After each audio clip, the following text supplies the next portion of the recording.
Bonjour, imaginez quelqu'un qui résout un Rubik's Cube en moins de 20 secondes. Que se passe-t-il dans son cerveau? Une nouvelle étude scientifique, 2025, portant sur 13 champions professionnels du Rubik's Cube, a utilisé un appareil EEG, c'est-à-dire la mesure de l'électricité cérébrale, et a révélé quelque chose d'étonnant. La planification, 15 secondes d'observation du cube, et l'exécution, la manipulation réelle, fonctionnent presque de la même manière dans le cerveau, sans différence majeure entre les deux.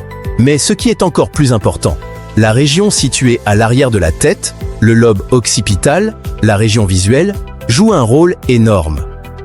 Lorsqu'ils résolvent le cube rapidement, l'activité électrique dans cette région est très forte dans l'onde delta, la plus lente des ondes cérébrales, qui est associée à la concentration profonde et au traitement précis des informations. Et ce qui est encore plus fascinant, cette activité n'est pas du tout aléatoire. Elle est directement liée à la vitesse du joueur lors de la résolution du cube.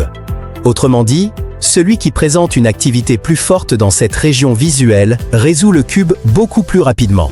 Cette relation très forte suggère que la vitesse n'est pas une simple coïncidence. Qu'est-ce que cela signifie?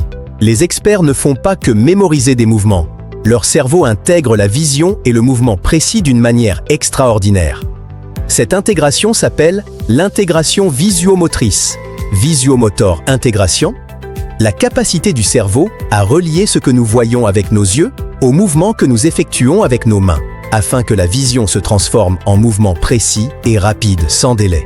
Un exemple, le joueur voit l'arrangement des couleurs, et presque simultanément, ses doigts se déplacent avec précision. Ses yeux et ses mains fonctionnent comme s'ils ne faisaient qu'un. C'est le secret derrière leur vitesse extraordinaire. Et l'utilité pratique?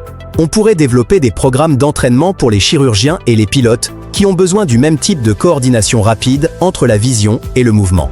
En résumé, résoudre un Rubik's Cube rapidement n'est pas seulement une question d'intelligence, c'est une compétence cérébrale remarquable qui unit l'œil et la main.